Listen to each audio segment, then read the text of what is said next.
This is the X&C Podcast, your Xbox newscast, featuring Colteastwood and Gaz, hosting industry interviews and gaming talk live on YouTube every Monday night at 5 p.m. on the West Coast, 8 p.m. on the East Coast. For all of you listening around the world, X&C Podcast is available on demand on Spotify, Google, and Apple Podcasts. Welcome to the show. Join the chat, hit the like button, and let's get into this week's topics with the Xbox newscast. Oh, hit the button and hit the button right. This is Colteastwood. Welcome to the X&C Podcast, 87 of the episode count. And I'm here with Gaz from Game On Daily. How are you doing, bro?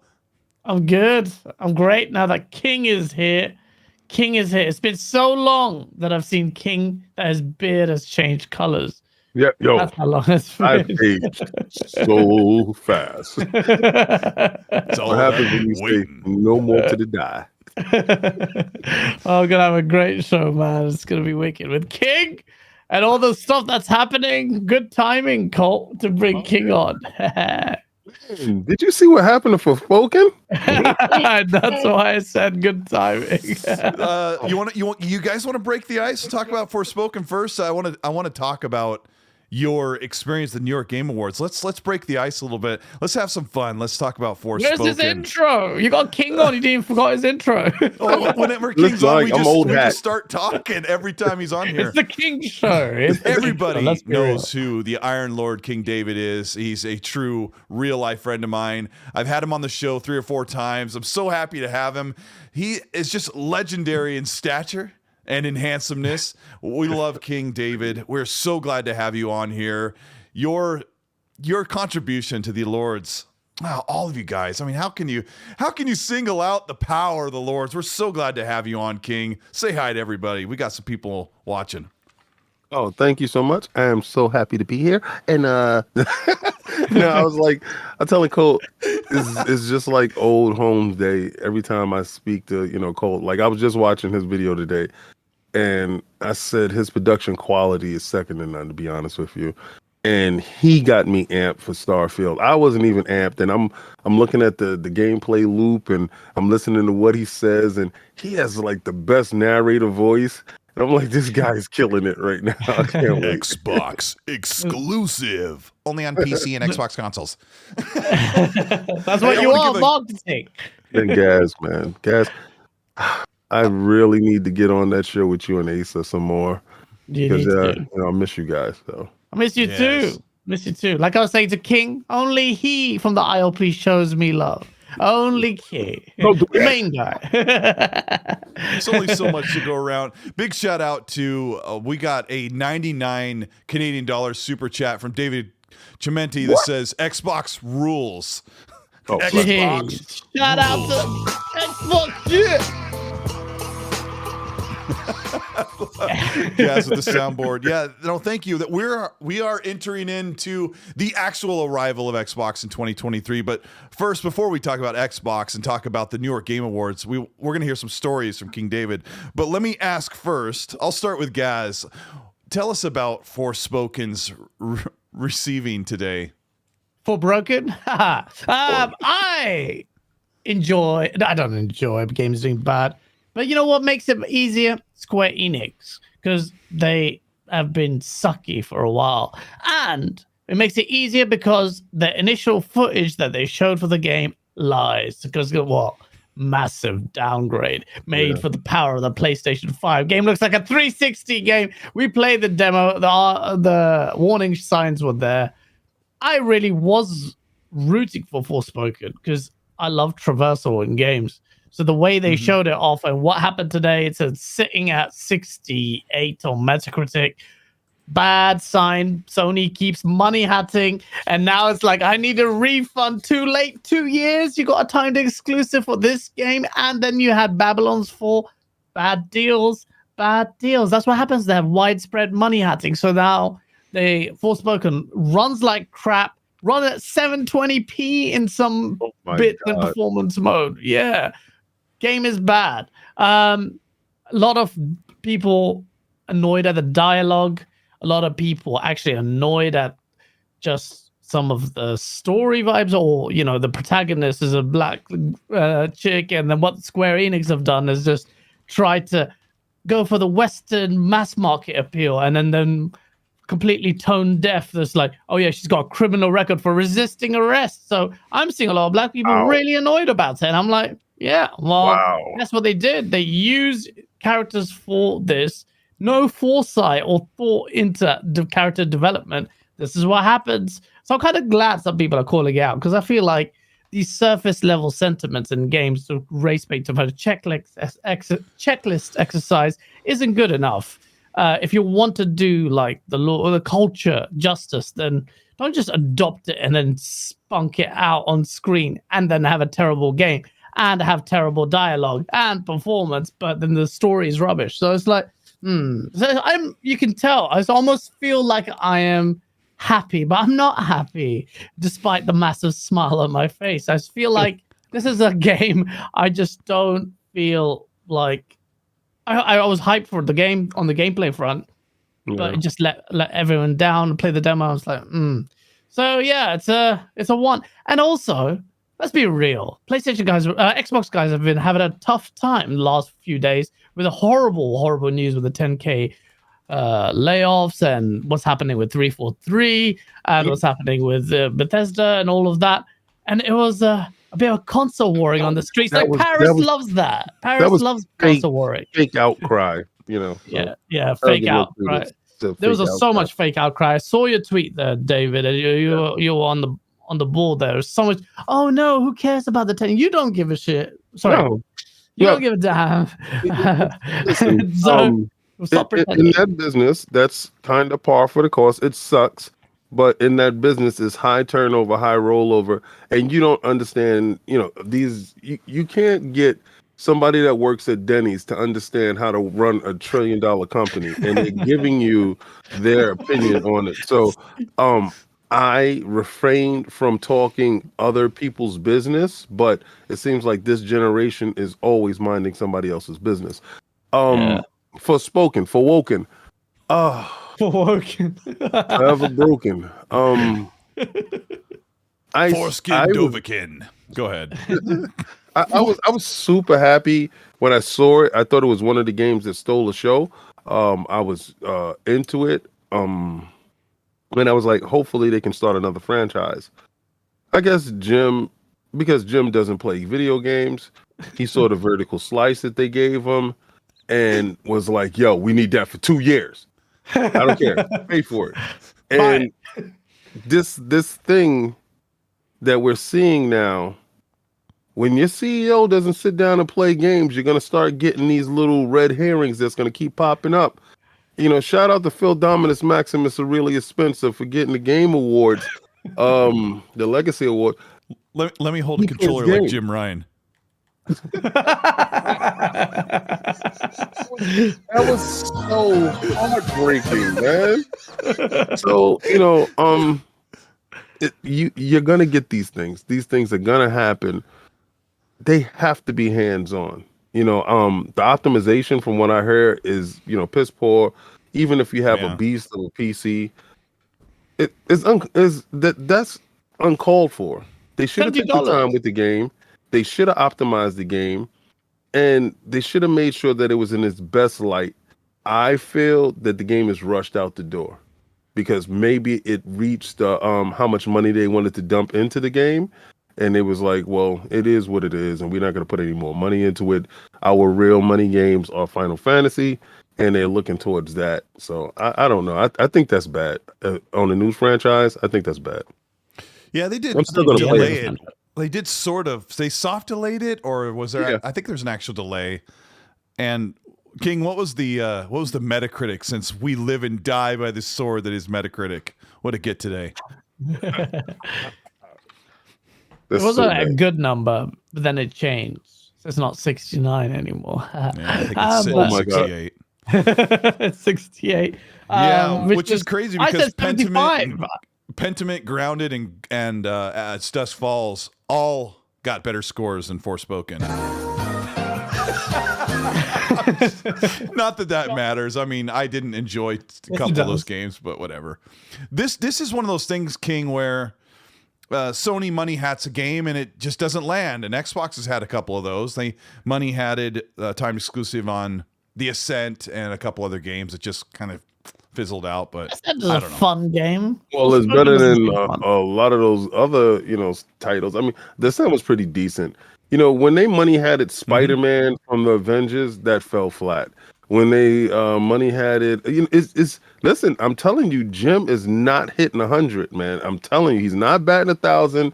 His batting average is piss poor, and I like what he does when he does consolidation. I like I got the the PlayStation Plus Essentials pack. My son's birthday was this weekend, so I got him a PlayStation 4 Pro. And he is now indoctrinated. You punished him on his birthday. He's not actually had a PlayStation console. He has every Nintendo console that like from his age, like a Wii, then to a Wii U, and a Switch.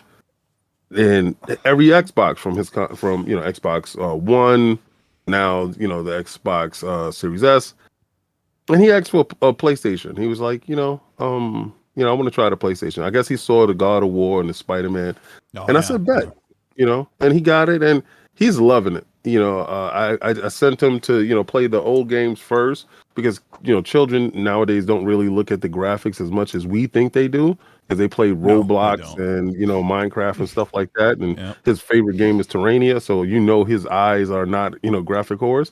So yeah, and he's having a good time. So I wish him well on his little PlayStation journey at the moment.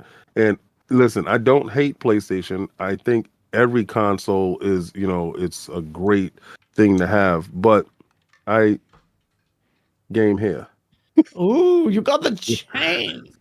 Shout out to Todd. Todd got me this for my birthday.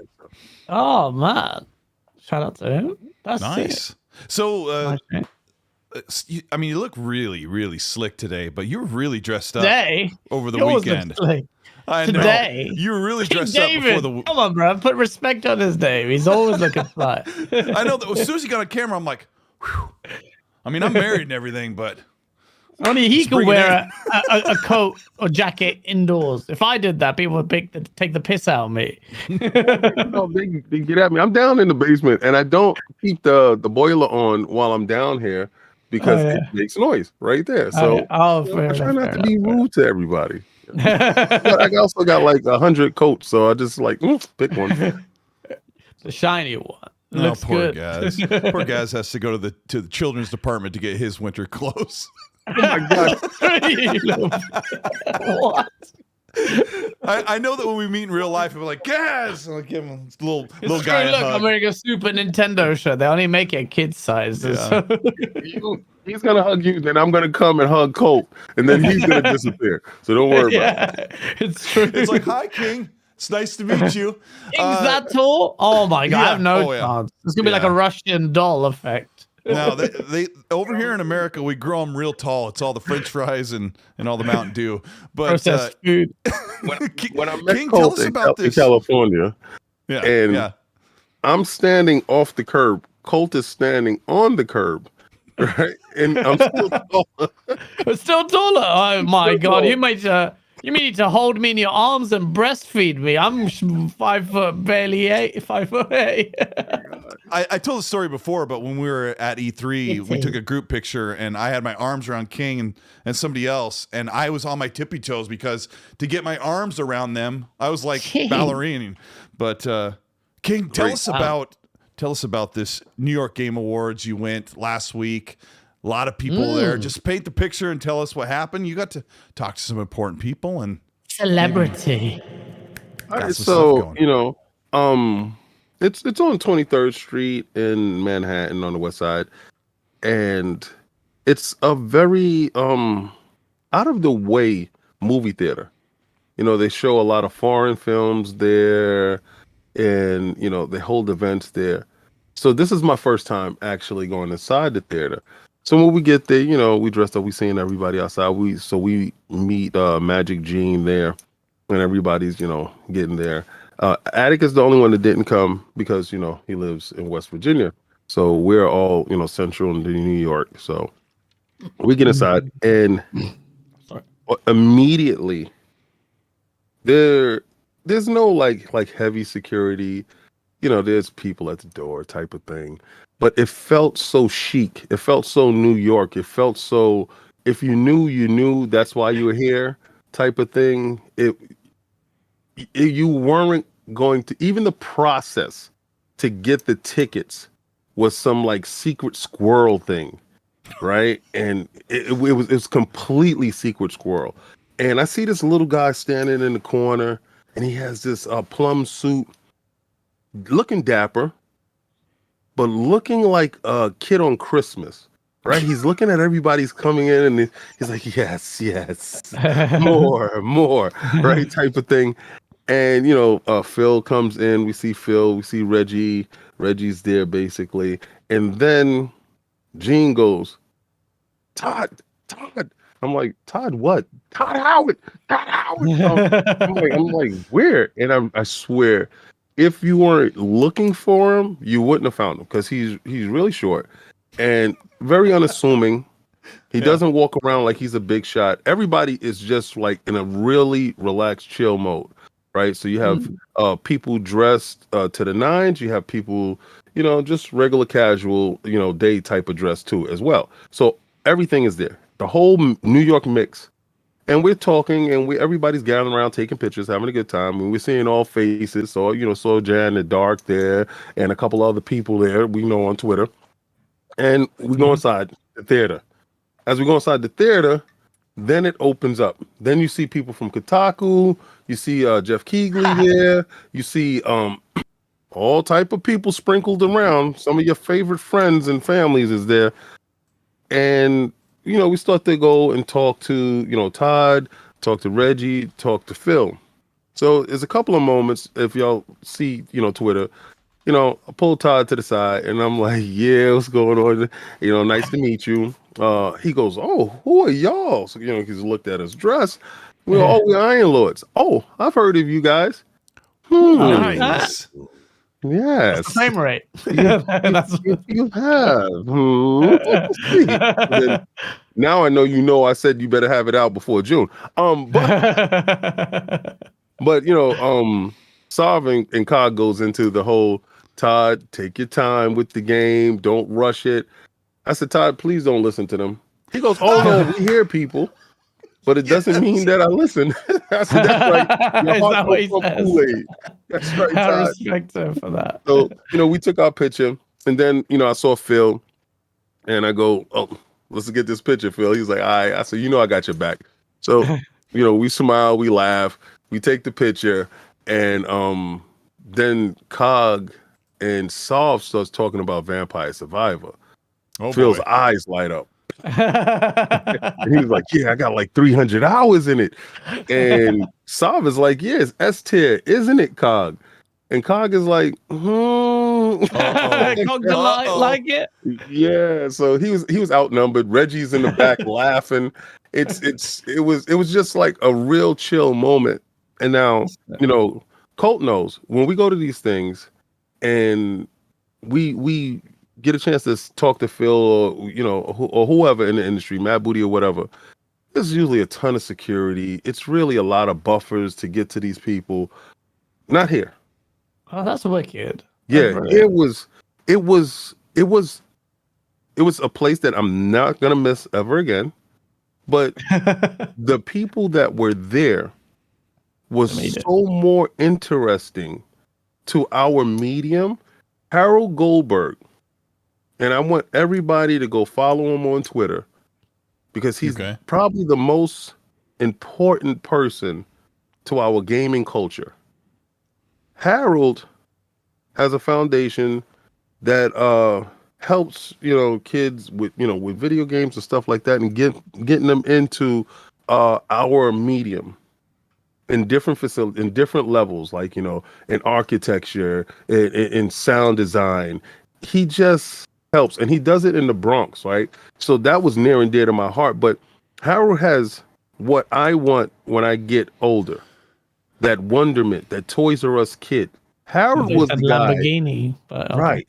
He was the dude in the plum suit standing at the door. Oh, him. I was wondering who that was. And he was running the Game Awards, right? He was running that. Yes. And this is his baby.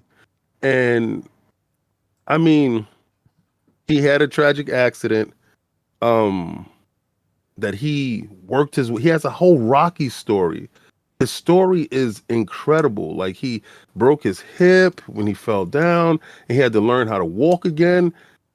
And this man had pushed forward, did all of this, and still on top of the foundation. Is incredible. So that's somebody that I aspire. I want to emulate.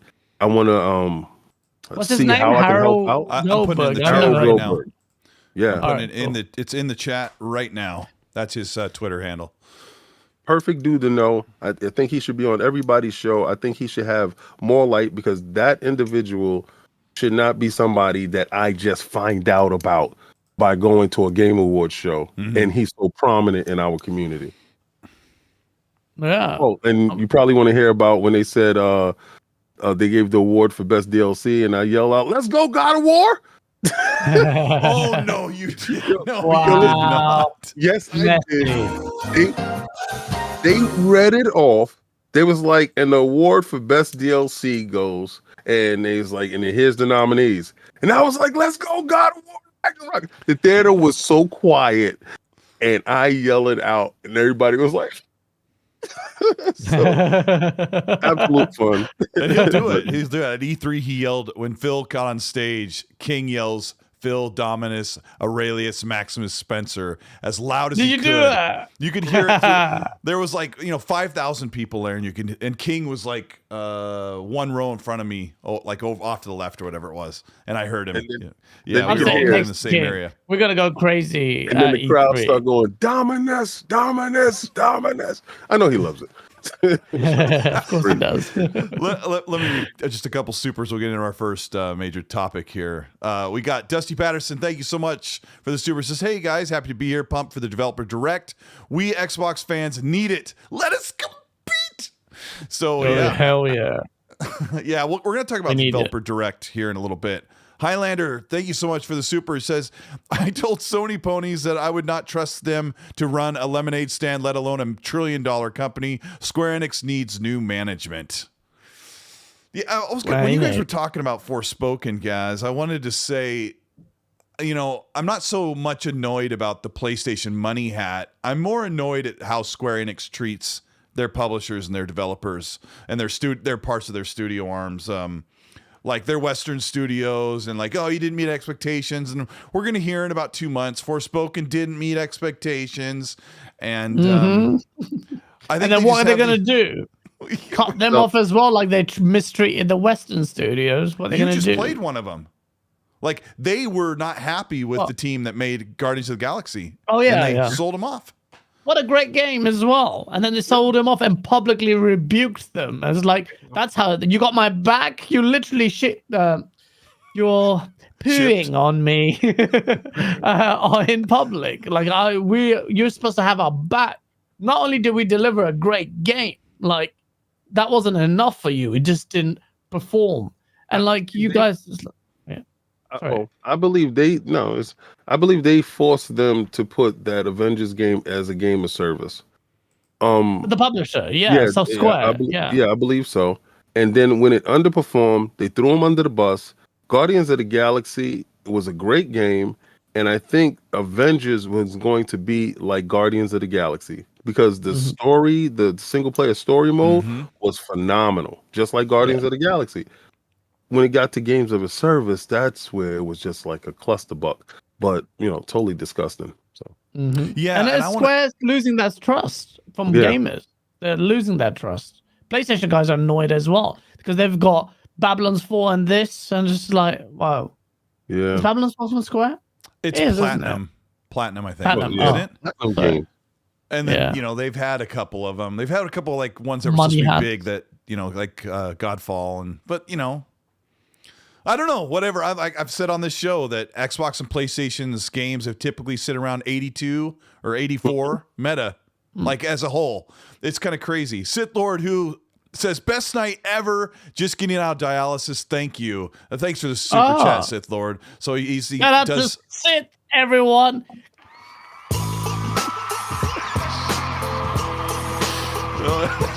I love how Gaz runs this thing like a 2000s radio show. It makes me feel very nostalgic. Red Wolf has been a member for 8 months. Says chat is setting a goal to see that Dune flyover, Colt. Dune flyover. What you said on the Game On Daily. Yeah, your rolls of fat. Oh my god!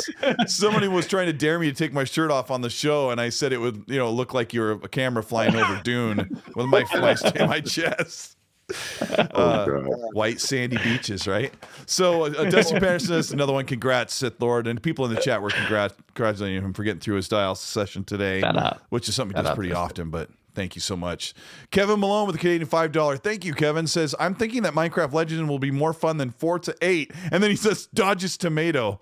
One more, and then we'll talk about, I want to talk about Square just for a second. Booner Jams, what a great name. Says, thank you for the 5. He says, and God bless King David. Colteastwood looking amazing as always. And he doesn't say anything about Gaz. I guess he just... I see you in chat, Paris. Prepare yourself. Oh, the by car the way, park, LA, E3. Write your obituary because you're gonna get. That's it. It's over. So, it's over for Paris. King, right? Have you see this tweet? He's just literally actually watching on a TCL, and he's got a picture of King on XNC. He's watching it on that. Oh my god! I told him don't do that. Don't put me on that TCL. King, you know that Paris and Gaz have got this feud where when they meet at E3, they're gonna fight. So absolutely, how bad are Paris's lower legs going to get beat to a pulp when Gaz starts punching at him? Oh my god, he does have me on his TCL. I told you, bro. Desecration. Desecration. You're gonna take that. Join me. Tag team him. I need someone. Dude, fight him. I'll sit on your shoulders. I could just punch Paris. So, who you putting your money on, King, on the fight? Gaz v Paris at E3. Well, it's really Paris and TCL versus me and Gaz. My money's on us. Yeah, that's it. There's an us already. Sit down, I got Paris. Samsung in my pocket. Say, get him, Gaz. Hey, yo. I'll just be like, put money down in the corner. Assassin with the $10 says, evening, gentlemen. Good to see everyone in the Xbox community having a great week so far, except for Square, obviously. And congrats to Miles Dampierre for his first video on IGN. He did a tips and tricks video for Forspoken. How to play the game at 720p at 45 FPS. Hit the button. Oh, shout out to him. And hit the like button if you're having a good time. Thank you so much, Gaz and King, for being here. Let's talk just for a second about Kotaku. Just for a second. Oh, we're having a good time. And now you just bring... There too. They were there? Did you punch them in the testicles? Because they suck. You know what's crazy? I got to give respect to anybody that shows up. Like, I really do. You give them participation award for turning up? Come on, bruh. It's very easy to go hide your head. I didn't see anybody from Sony camp there. I saw Nintendo represented. I saw Xbox represented. I saw Kotaku there. I saw IGN there. I saw Lords of Gaming there. Man, listen, I saw a lot of people there. I did not see not one person from the Sony camp. That sucks. No Herman? No. No Jimmy? No one. Jimmy don't play games. Jimmy about his money. He's like, Facts. where's my money? Where is it? Where's my Mess money? with Gator. Jimmy about his money. It's all about that paper. He was It's in Brazil obvious. still snitching.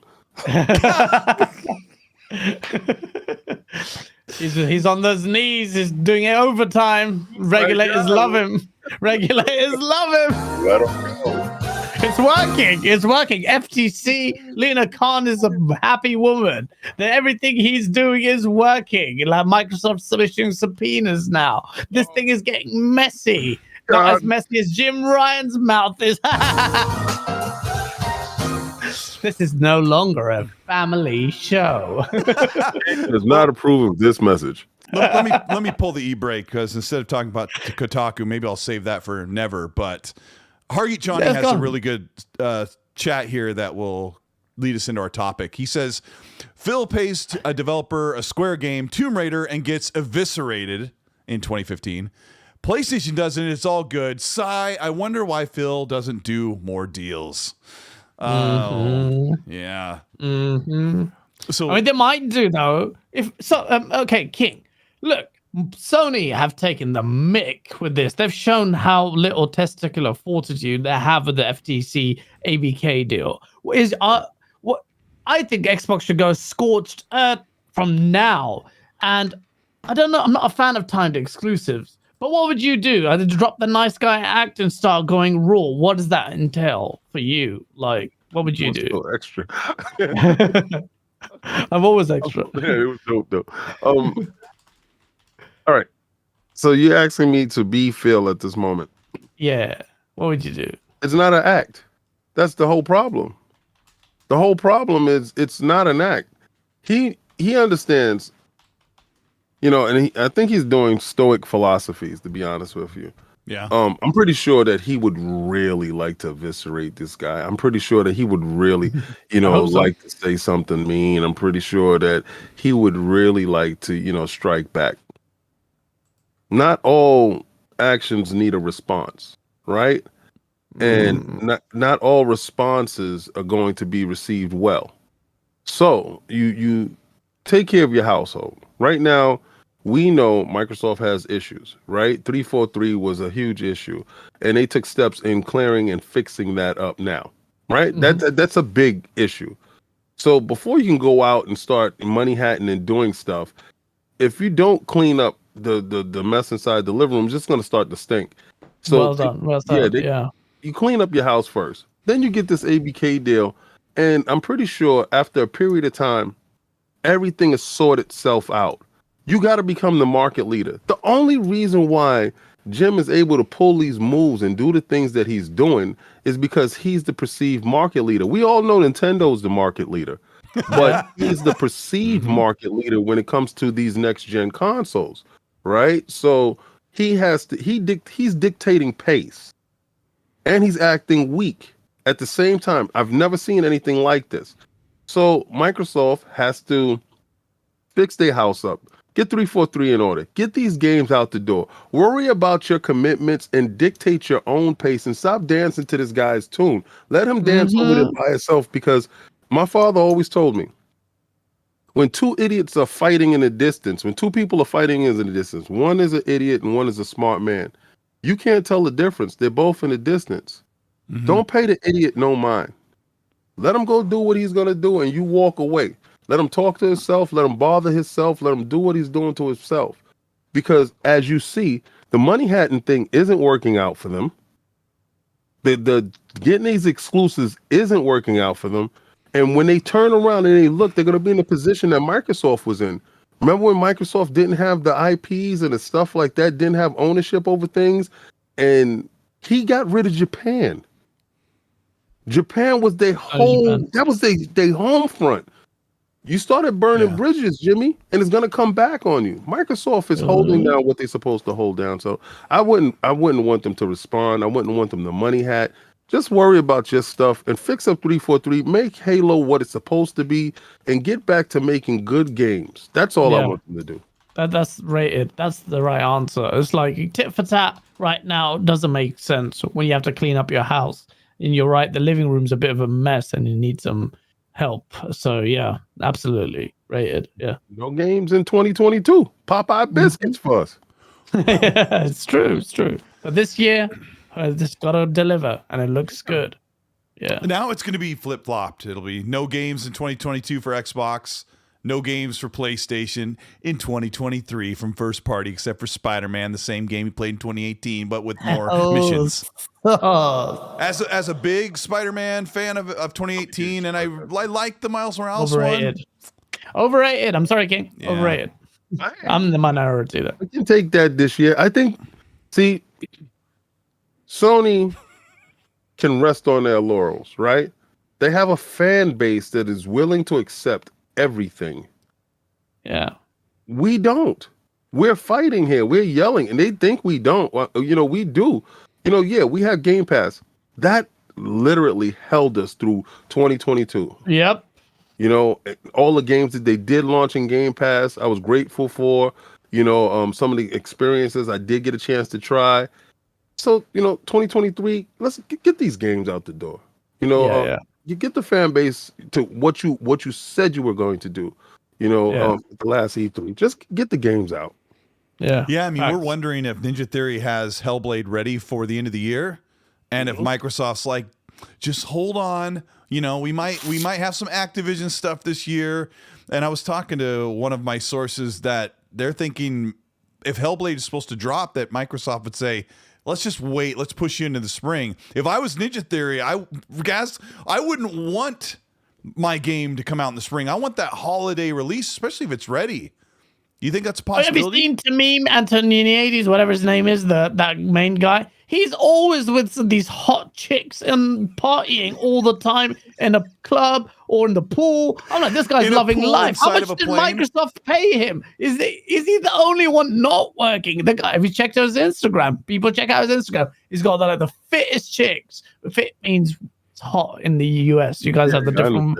Yeah, you got it. But he's just like there in his arms. I was like, this guy's living life. Like Hellblade 2 has come out. Already sold millions and 95 meta. This guy's loving it. He's racking up the Microsoft credit card right now. He's on your ass. I was like, yo, what's going on? He's like, just get in the plane. Uncle Phil's paying for it. Uncle Phil's got it. Just get in the plane. Just get in here. But I reckon I'm not taking the piss out of him. I reckon, well, I kind of am, but I think Ninja Theory is going to deliver. I mean, this is them delivering is going to be big because they are an indie outfit taking money from Microsoft. Everyone's like, what is Microsoft doing with consolidation? Colin Moriarty will come after me with a Hitman, which is Dustin Furman. But then he will I'm like, listen, this is the argument. Now, if Hellblade 2 delivers, that is a direct consequence of Microsoft money and consolidation, helping that studio with massive resources now to deliver the ultimate Hellblade game. So I'm looking forward to that. If that comes out this year, massive win. And if all those other games bang, Forza, Redfall, Starfield, and then what a mad year from having one of the worst years the preceding year, 2022, to 2023 being one of the best, if not the best. That's what's on stake there. With the whole Ninja Theory thing, I got a chance to speak to Nina Christensen and the head of the Ninja Theory. And I think that thing might be this year, maybe. If they continue with the King knows. Nah. King knows. Nah. Come on, you can't say it yet. I mean, I think I'm if I'm reading the tea leaves correctly, right? If I'm reading the tea leaves correctly, if they do the next 12 months thing, I believe that probably would be the game of this holiday, right? And you're 96% right. So yeah, well, 98. 98. Sorry. So I honestly believe that'll be their big ticket item this year, because what you pretty much saw was the game. When they did show it, people was in disbelief because they felt that, you couldn't get that level of fidelity, that level of animation. And when they did show it again, it kind of proved them wrong. Now they just want somebody to have a controller in their Digital hand. Foundry is like, there's no way this is running on a Series X. There's no way. Like they're like, this has to be pre-rendered. And well, the second trailer, the very first trailer, they're like, this has to be pre-rendered. They were right. They were right though. Watch that trailer and watch the second one. There's a difference. That was bullshit. That was. I'm sorry. But it's difference when it's a huge difference when you have static graphics just painting a scene, and now you have a panning camera, and you have to show a different angles and stuff like that, and it has to rotate around. It's completely different. That was on the rails, on the rail, walking through, seeing the bones and stuff on the floor. This was giving you what the engine is capable of. And then you actually got this chance to see the engine in action. What they want, and what pretty much we all want, is somebody to have a controller in hand to see it moving. Some people don't believe until they see a HUD pop up. But if you played the last one, it was no HUD to pop up. Great, which is I love their games, but I hate HUDs in games. And that's a beautiful game. You shouldn't have a HUD. Depends on the genre, but I love the ones that pop up and then fade away. And most games, almost like Dead Space did a really good one, or Callisto Protocol, that I bring it up. It's a user interface in the game, and I like that. And you're right. Oh yeah, I see what you mean. Yeah, non-intrusive. It just takes visual noise. If they show combat and it shows well, that's going to be big. I think Hellblade 2 could absolutely destroy Hellblade 1, only because Hellblade 1, in retrospect, wasn't that great a game, but the story and the premise of it was great. But it was an indie behind it. It was an indie game, but poor combat and crap puzzles. But the Senua's story, it was amazing. To me, it wasn't as good as Heavenly Blade. Heavenly Blade's combat was brilliant. That's what made it weird. Like, these guys obviously had talent. Yes. Yeah. But this is a direct descendant of that. I mean, if you go back and play that game from the cutscenes down to the gameplay to the motion controls, because remember, that's when the PlayStation controller had the motion controls. It was a phenomenal game. And then, Sony didn't re-up for whatever reason. And, we got Senua Saga, and that was an indie type of a game. And they pulled their resources together and they showed you what they were able to do. It was really probably like their demo tape to anybody that wanted to purchase. And Microsoft thought it was fantastic. The audio cues in that game was phenomenal, second to none. And I think they're going to probably expound on that, with the Dolby Surround Atmos that, that you do get a chance to use with your headsets. I really think it's going to be a phenomenal game, and it might be this year. I think you probably get a November, December release on that. It'd be amazing if it was this year. That would be the best year for Hellblade to release. I think it would have maximum impact because you've got this strong staple, assuming Starfield launches in June or before June, whenever. I have no idea. But then this comes out to round up the year. Think about what the games you've got. You've got best in class, let's be honest, Forza's best in class, Racer, Redfall co-op, great game. People thought it was just going to be a Left 4 Dead clone and deliver something a little bit extra from Arcane Austin. Bam, Starfield. I can't do it like you, Fonz, but that's going to deliver. And if that hits like a 90 plus meta, I know people there, that's going to be big. 88 to 90, I think. I give you 88 to 90. But I think I want it 90 plus. Starfield. Come on, it can be. Minecraft Legends as well. Let's not sleep on that. Let's not sleep on overlook that. I shouldn't. For me, obviously, I don't care about it, but it's big. So that's that. So you've got kids covered. You've got the mass market covered with Minecraft Legends. You've got Starfield is just gonna jizz all over that. That's gonna be incredible. Then you got Forza, and then you got Redfall, and then on top of that, at the end and then at the end of it, you deliver bloody Hellblade. The third person visual fidelity. Like you've killed so many arguments because Forza's gonna run 4K 60. 60 with ray tracing in game, and it looks amazing. And it's using all that tech that we talked about, the RDNA 2 tech. And then there you go. That's what Xbox is doing. Then you got Hellblade coming out, Unreal Engine looking mad, third person, visually top tier, nothing coming close to it. And you got Starfield. None of the platform holders can deliver Starfield, an RPG like that. Western RPG, who's going to do that? In space, no chance. Apart from Naughty Dog's working on it. And then not an you RPG. got you can't miss. You cannot miss the Stalker 2 and Atomic Heart and Wolong Fallen Dynasty are all coming to Game Pass. Like and those games look amazing. Yeah, those amazing.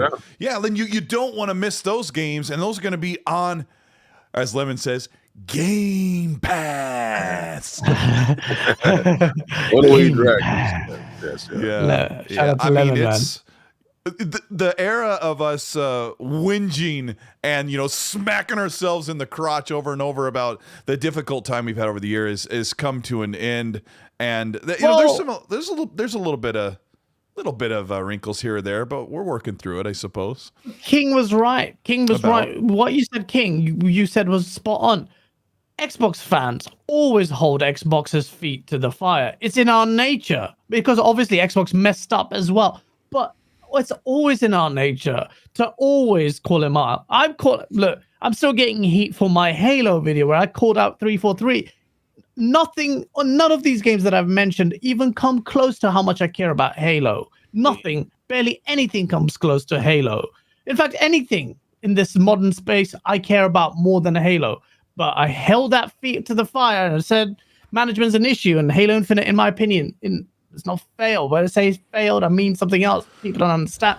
Anyway, yeah, you don't know what I mean. The original visions failed, but we hold our feet to the fire. And what I don't like, which I've kind of, you saw some people coming at me from the Xbox crew. I was like, don't be like the other guys, like the PlayStation fanboys who are so toxic. We're supposed to be the ones who always call them out. Yes, it may be grating to you, but that's one thing I take pride of being an Xbox fan. Everyone comes at you, Colt, for being the shill because you have high quality videos that you paid by Microsoft. But how much do you routinely criticize them? Even video. Though Phil Spencer listen, every Ecstasy podcast. So they need to pay some respect to you as well, because I don't see the PlayStation podcast doing those that. Those guys aren't reasonable. They want me to make an entire 12-minute video about something negative about Xbox, and just like I do with PlayStation, you say your piece, you make your complaint, and you move on with your life. Like in my videos, I'll say all they've had is Halo, Gears, and Forza, or they failed to deliver first-party games in 2022, and this and this and this, and then you move on. I don't make dedicated videos about, oh my gosh, I do. But I said I'm holding their feet to the fire because every game that you showed at E3 that you said that was coming out within that 12 months better make it. Yeah. And if it don't, then we'll have a conversation at the end of June. But you have until the end of June to do what you're supposed to do. I don't believe like I hear a lot of my contemporaries whose heart pumps Kool-Aid. Green Kool-Aid. Say it. Safe space. You can say it. They heart pump Kool-Aid because they saying stuff like, "Yeah, we'll accept it in July. We'll accept it." I won't accept it at all.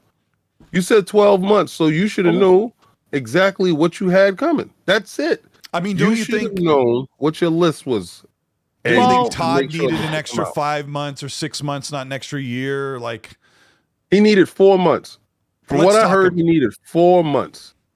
Let's talk. You got more than 4 months. All right, chat. We're going to talk, audience. We're going to talk about the Starfield situation really quick, or for a minute. And shout out to 1,000 people who are here watching. Gaz from Game On Daily and the Iron Lord's own King David here on the XSC podcast. And hit the like button if you're having a good time. We're also on Spotify, Google, Apple Podcasts, and other platforms. And timestamps I'll put those in after I eat dinner. Everyone's like, "Where's the timestamps?" But thanks for being here. Let's talk about Starfield. I will preface this by saying, I am in the camp that, you know what? I think Starfield's releasing in September. They want to get it closer to the holiday. King and I are in disagreement on some of that. But now I am really 50-50 on the fence because I'm starting to hear from two really reliable places that it is very... So stupid. Now, I'm starting to hear from a couple of really reliable places that right now the situation with Starfield's development and closure is very fluid. And so maybe they're at a make or break of where they think they can hit June. But if something like kind of breaks apart on the chassis, then they're going to have to push it later to something maybe September. I want to go with King first because you have a different idea of what could possibly be happening. But take the mic, bro. Well, I expect that game to ship on time. Everything that I heard, that they was just in the polishing phase. They had a couple of things that they had to iron out. I don't really expect them to try to hit 60 frames per second. Todd is in love with the 30 frame cinematic. And I understand a lot of people are upset with that aspect of it. You asked him, didn't you? You asked him. I didn't ask him about that. Did you see Santa go 30 or 60, Todd? Oh, no. You know why? Because he's been very animate with the 30 frames per second. 60 will be a bonus, for me if it actually does ship. But I know he wants to be able, like he said, to pick up every little cup and to, move every little thing and to interact in a world where, paper clips is on the floor and you can pick up paper clips, and he wants that type of minutia. He wants that. And I think that 60 frames per second is probably will put a strain on the system. What's this? April. I got June. I got September. I wait September. Only because I don't know. They've been too quiet for a game. No. Do you remember? See, don't tell me your heart pumps Kool-Aid either. Don't do that. I'm not excusing them. I'm just saying I think it will come in September. Oh, why? I'm not giving them excuse. What happened to bold gas? Bold gas. I'd be bold, bro. I will shit on them if they do release it. When's the first time Phil lied to you? Tell me. The power of the Series X. No, I don't know. The power of the Series X, right? It's there. It's just not showing yet. Well, it has actually. It's there. I have no idea when Starfield's gonna launch. I just hear things. I'm like, why are you not marketing it? Are you gonna do like this very quick blast? Starfield is beast. You should be marketing the crap out of it. Propaganda should be blaring out. It's been marketed. It's been. No, it hasn't. We're marketing it right now. The masses, what Starfield is? They were like, Star Wars. Like, what come masses? on. The masses, there's the media. No one knows the casuals. I want to see a commercial on TV when I walk by a TV display. Sony constantly advertise. If I ask my girlfriend, Horizon Forbidden West, she'll know what it is. Forspoken right now. Play the button. Did you do the Forspoken button today?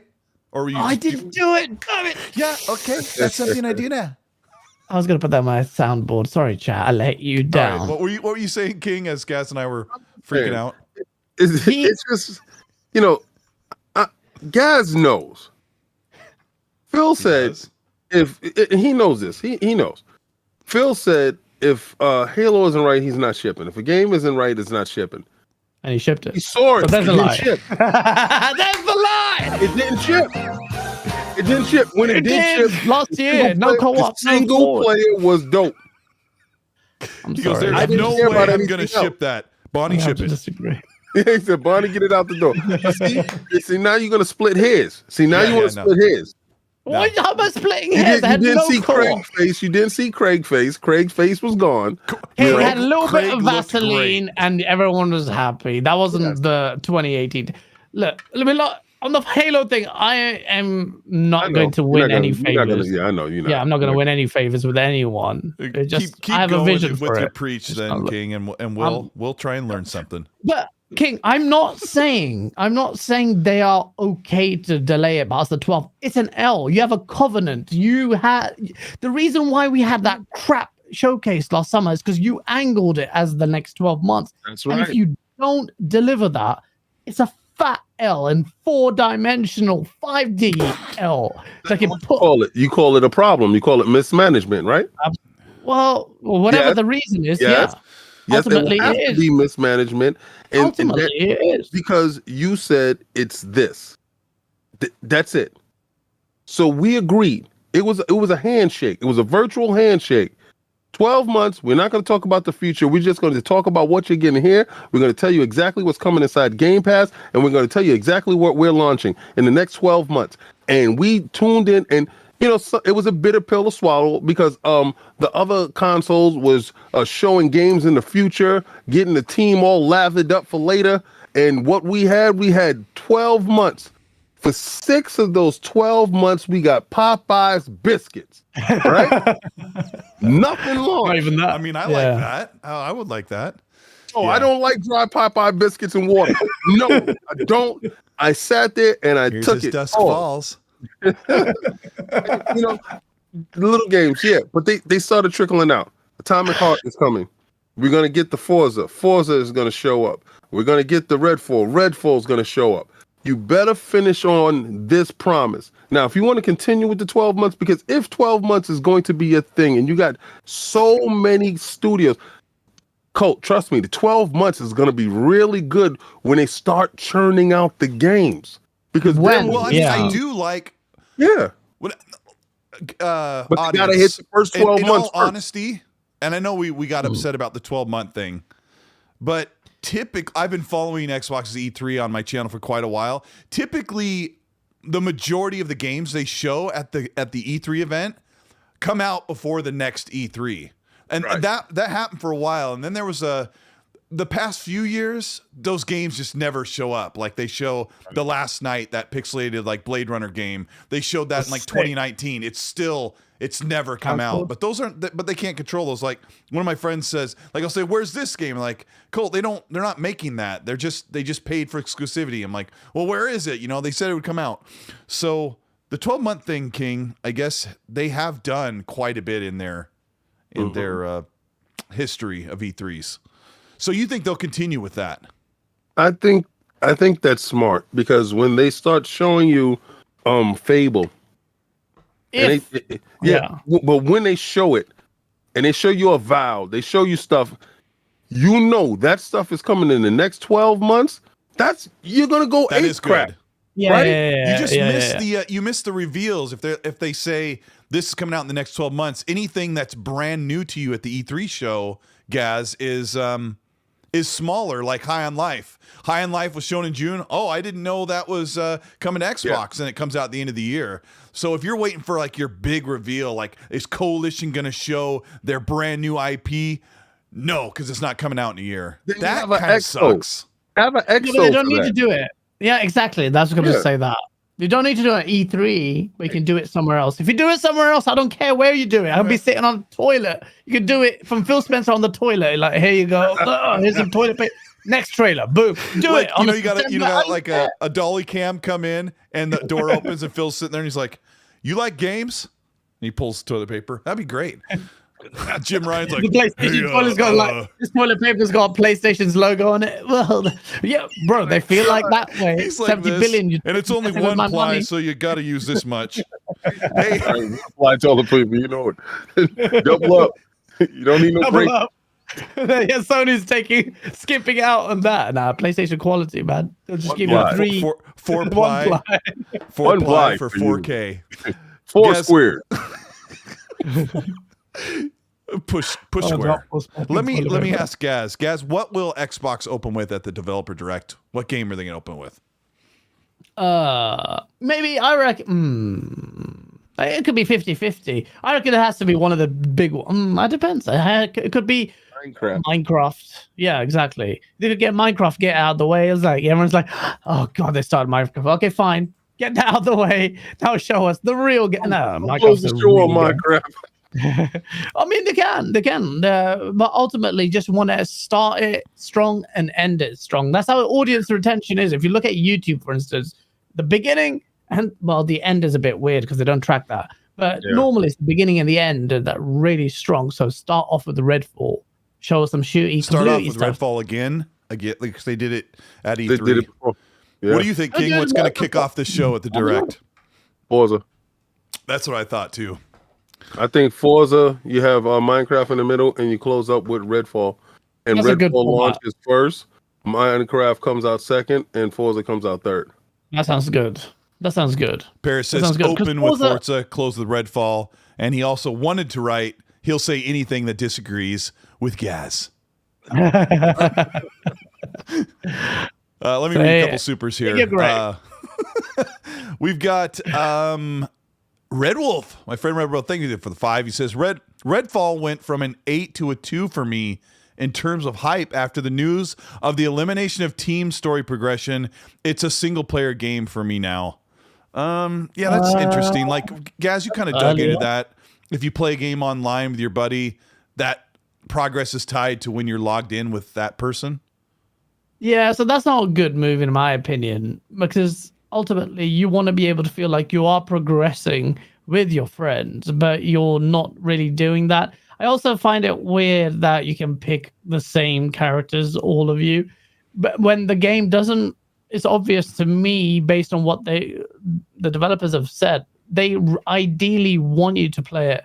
Well, to me, the developers can come out and counter this, but they give you a trust buff. They literally give you a buff for picking a certain amount, a certain combination. There's only 4 combination of people, heroes or whatever they call them, and them having conversational lines, unique lines with each other. The only way they can have unique lines with each other if they're different people. Can't be talking to your doppelganger. It's weird. So the game seems to benefit you, giving you a trust buff. Hey, play together with your friends. So it wants to do that, but I feel like a degree of schizophrenia because Ark and Austin are typically used to delivering single-player games. So they've kind of wanted to do the single-player thing, and they keep saying like you can play in single-player, but you don't have the other heroes. You literally on your own. And you're meant to play off of their powers, like they show several times. Layla puts out the elevator, and your character can run and use her power, like to your advantage. Like the sniper can use her to get elevated position. Absolutely, that kind of power working in tandem with other powers is what they mentioned in the interview with the game legs. Then if you play it in a single player, you're missing that aspect of it.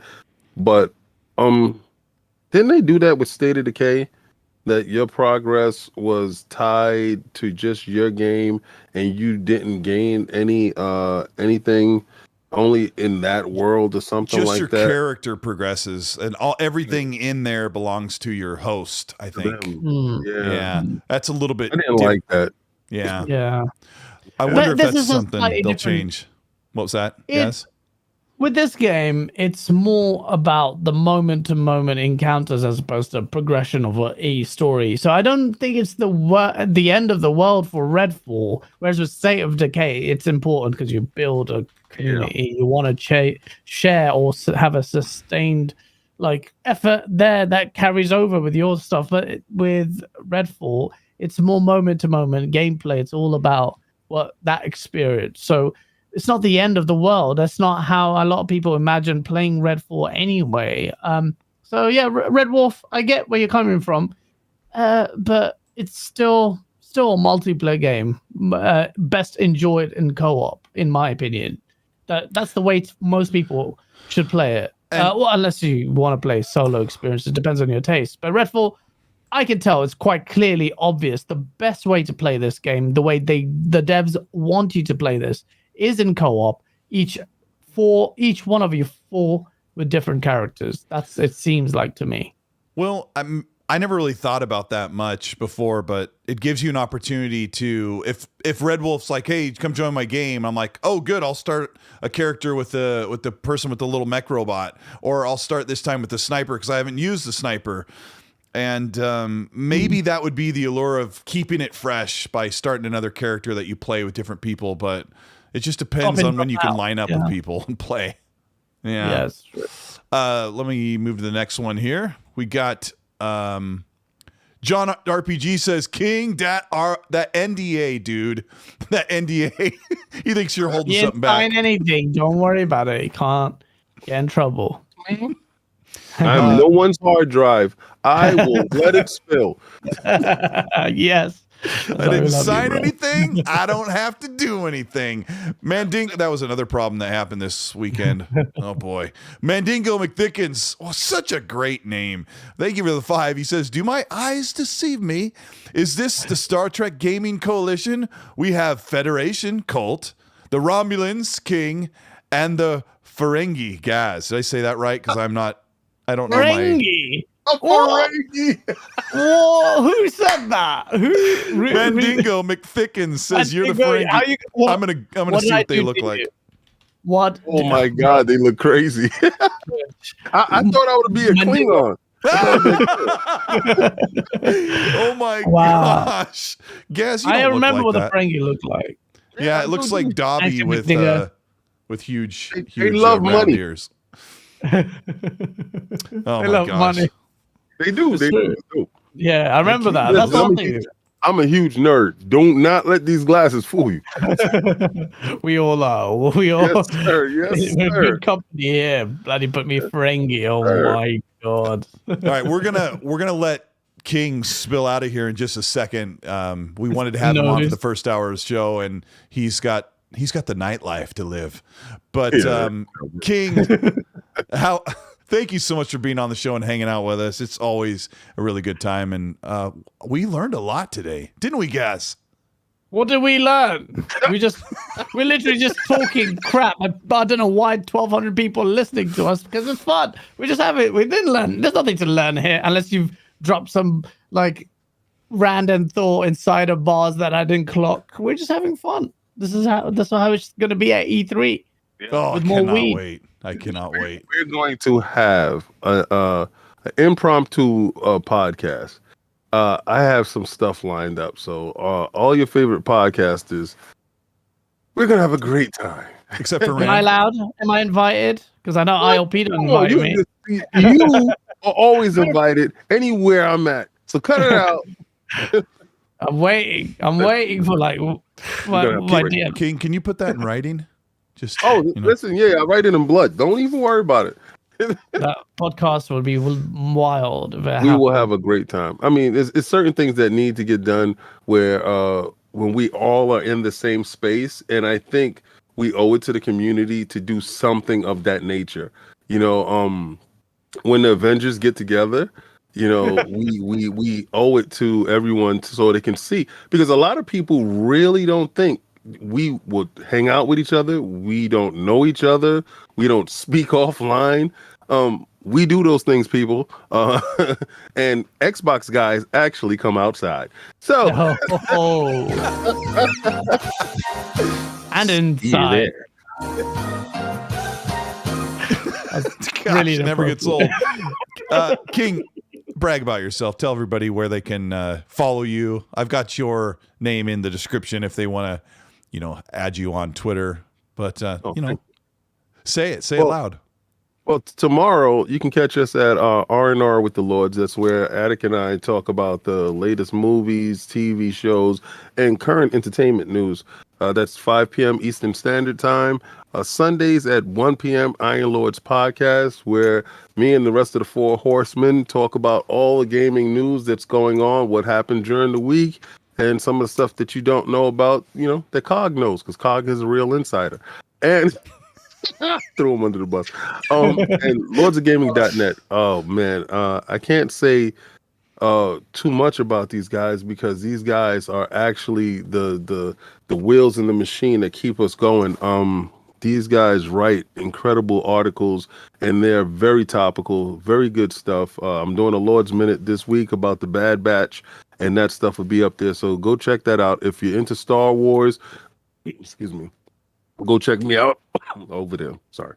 At the Star Wars. Yeah, we appreciate you being on here, buddy. E3, please, King. Thank you, guys. I do appreciate it. I love hanging out with you guys. So catch you again.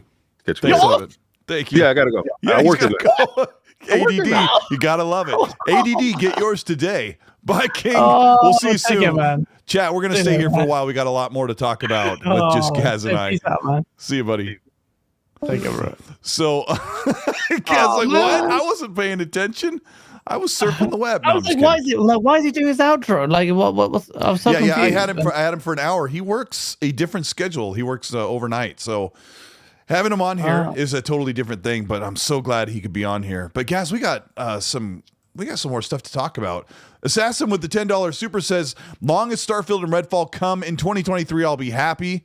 Assassin. He's good for it. He'll just wait. No, I'm just kidding. He's a good friend. He says, by the time Forza Motorsport comes out, we'll have 4 Forza games 4 to 5 DLCs in 6 years. Let Forza sleep, please. And he's not a racing fan, I suppose, in that manner. Lethal Forza has Papa. slept for ages. Forza's Sorry, Lethal. 5 years it slept. 5 Come years. on, man. Let us go. It's time for Forza. Let's show Gran Turismo how it's done. Come on, boys. Lethal Papa, who's also a mod on here. Shout out to Happy Mom Udana Kazada, who are holding down the chat as well. They're doing a great job as always. And we don't have any of the sexy chat links coming in lately. And I'm sorry about that, guys. But Lethal sent me some info. Forza Motorsport team on Twitter tweeted out. Tweeted out.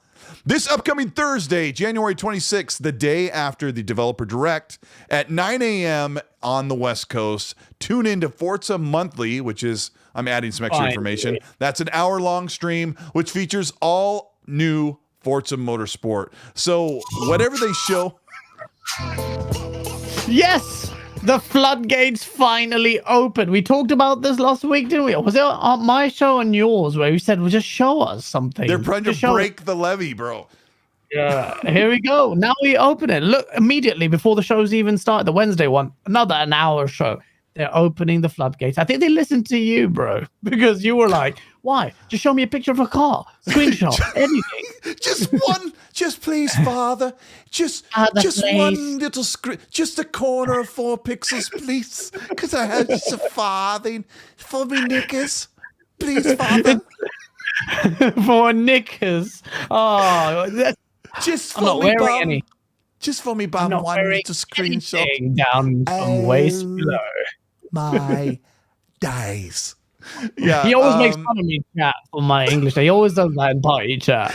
Because when I met you, you're like, I'm going all the small things. That's what you did to my voice. He sounds like Blink 182. That all the small things should care, truth brings. Why do they talk like that? Does anyone ever call them out? Because we're from America. In America, they enunciate in a different way.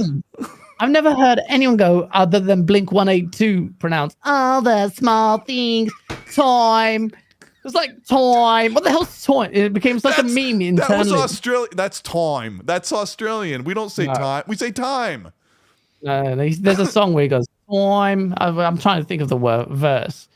What was it? Oh, okay. Anyway, what were we talking about? Zucker's in the chat. He goes that you sounded just like me when you were doing that impression. Zucker's like the regulators. Oh man, Zucker and I have been trolling each other nonstop in our chats. It's just getting ridiculous. Yeah. So you were saying they're breaking the floodgates open. So I think at the Developer Direct we may get probably maybe 10 minutes of Forza coverage, maybe, because it's like a 35 to 40 minute show. So we're meant to watch like a whole hour of them, probably a lot of talking, but talk about the game mechanics, the structure, and all those specifics that you don't cram into a Developer Direct, I suppose. I don't know. That's Forza. No. So this Forza game is going to actually have a lot to show more than other ones, because this one they're really poised to deliver on all fronts, including the big one, which is the hardcore sim racer thing. Because for ages it's dented their pride that Gran Turismo Academy was held in higher esteem. So now they are doing everything, delivering this kind of really polished experience that appeals to people who aren't necessarily hardcore racers, like that guy of your mate who sent you the racing wheel. Edvin. Edvin. Yeah. He's got he's got like a 60-inch curved monitor, widescreen monitor. He's got a direct drive steering wheel, which they're like $1,000. Mine's like $200. So yeah, he's hardcore. That's amazing.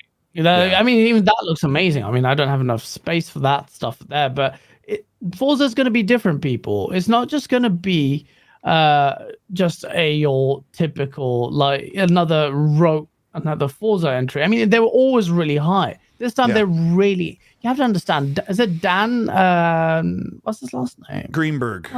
Greenwald. Greenwall. Thank you. Yeah. I got his first name wrong last week. Yeah. Yeah, Danny, he is very passionate about Forza and races and cars. Red What are you Wolf wants doing? you to say that clip again, going hard while you were shaking your fist. I don't remember doing You're that. like, those hardcore racers are going hard. That's what you're doing. I looked I over didn't at remember my other monitor. I'm like, I don't remember that. But yeah, no, Dan Greenwald is a certified G. He cares about his stuff. and Eric took him back- Kazaki, the head of the studio, is a G2. He's really, really, really smart. He said he's been learning about all the physics of cars while they've been developing these games. So this is going to be a racer that will school the competition, especially in the console front. Maybe, I don't know, PC front. Absolutely on the console front. There's no better racer than Forza, and Assetto Corsa is the number one like high quality perfect simulator from what I hear, but I've played it with my rig set up and it's just doesn't feel as good as Forza. And I don't know.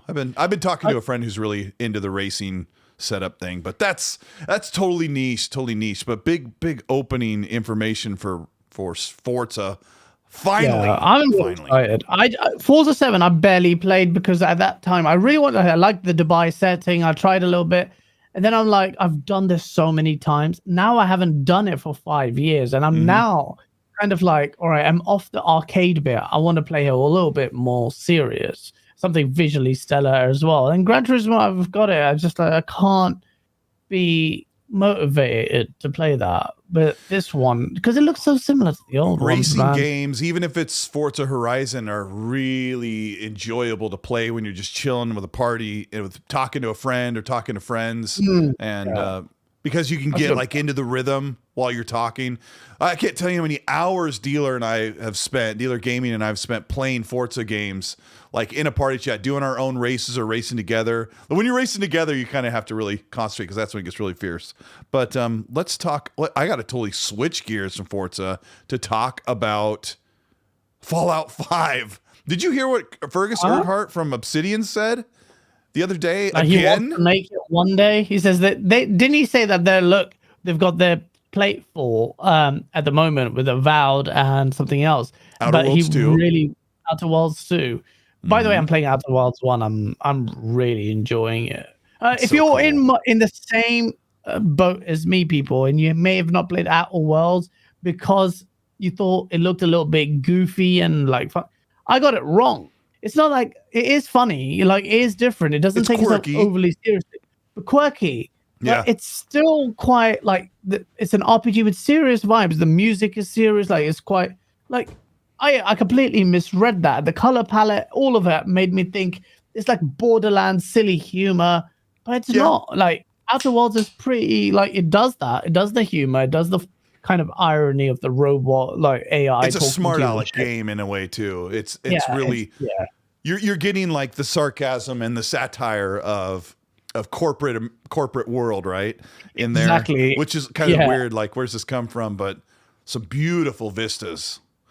It is. I mean, the art style isn't like raw visual fidelity is not there, but it's the art style, it's the vibe, it's what you said about. Also, it is a proper RPG. I think a lot of people describe it as an RPG light, but pretty deep RPG. Like, I mean, I don't know what people are expecting. Like, I thought it was RPG like some convo options, but really, like for the first time, I actually upgraded my speech skills, and it made a big difference. Like I could have had a massive firefight, but I just like no intimidate factor. Boom, they backed away. That's cool. What do you think of the shooting mechanics in Outer Worlds? It's not bad. It's not bad. I actually enjoyed them. I'm using them now. I've heard the menus are a bit clunky, but I like the abilities of your teammates. That you can pick like a Mass Effect. You even almost have the menu, you know, like in Mass Effect when you go out, you're like, who do you want to pick? 2 people to go out with you. That's one of the things that's pretty glaring when you play Outer Worlds. You're like, I don't have as much flexibility or interactivity with the world and characters as I do in Fallout. They become so apparent because they're very similar style game. And then the things you wanted to do in this game that you did in Mass Effect. Like the way you travel through the galaxy map is very, very limited. But yeah. I mean, but it was it's still similar cool. though. Similar though. I didn't think they made it expect it to small be on that deep. purpose. I'm glad because it's like perfect for me. Like in short bursts, Starfield will be good because I'm going to sink into it. But this is the one where I can just fun to dive in and experience. It's a lighter in that way, but it's fun. Sorry, I digressed there, but that's what I'm playing now. Do you and remember what subject we're on?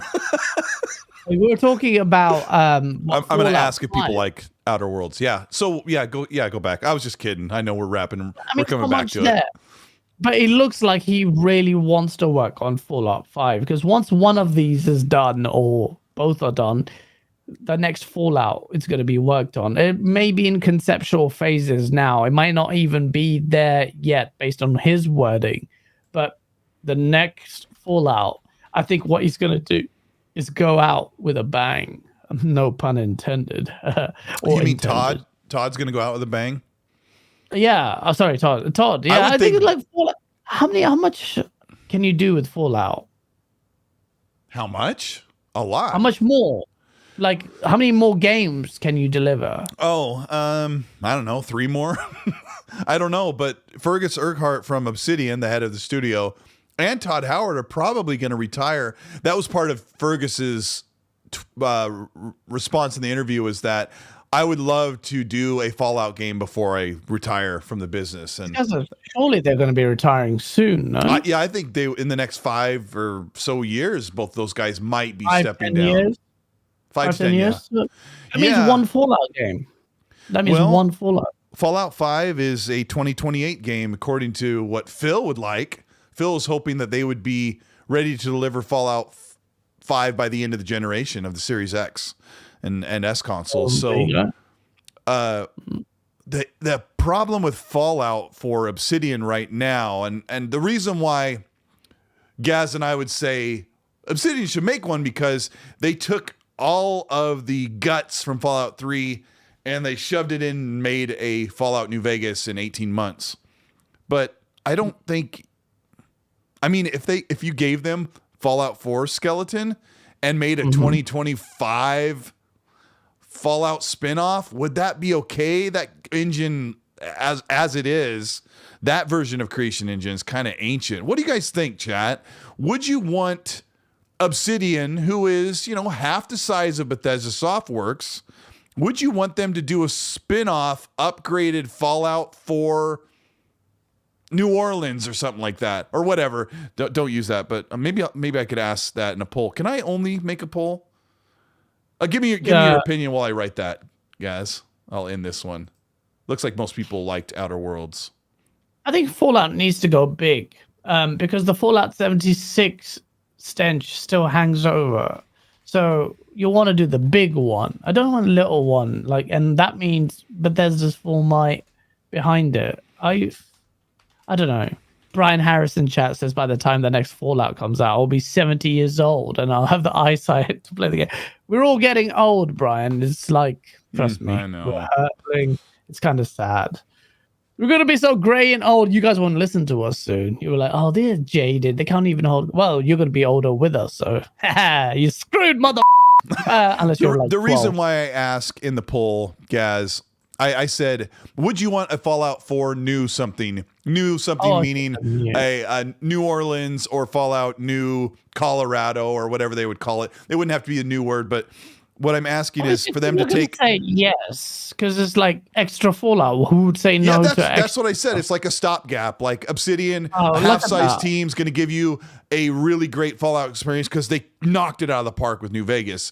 Would you want them to make something while you waited for the next 8 years for Fallout 5? Because Fallout 5, Gaz, would be built off of over half of the assets that they created to make Starfield, because that's how they do their games. Skyrim was, took half of the guts of Fallout 3 and improved it and made Skyrim feel and look so much better. And it just goes on. And, Fallout 4 is made up of a bunch of Skyrim. And that's what they do with the Creation Engine. They evolve it. They make it better. And then they do new things and it goes into the next game. So you can see those things carry over. It's always an overlap. Rolling the Play-Doh over and over, mixing the colors.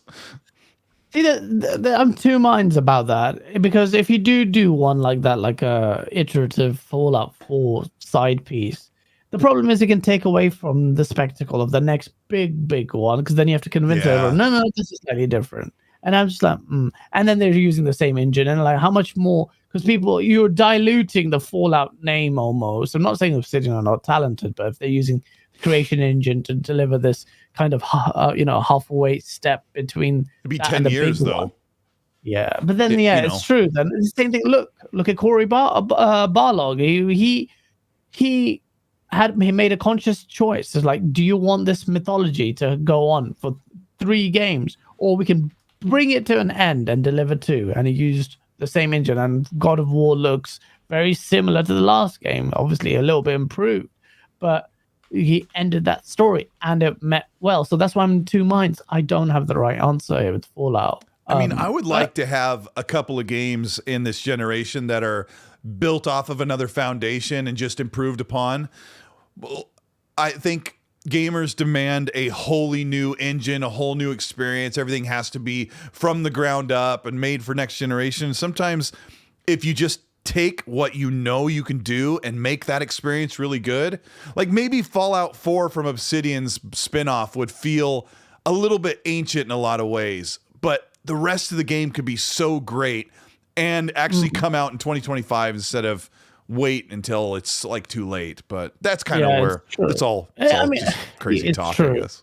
No, it's not, because look, shout out to Shooter 2853. He's turned 17. Respect to him. Oh, nice.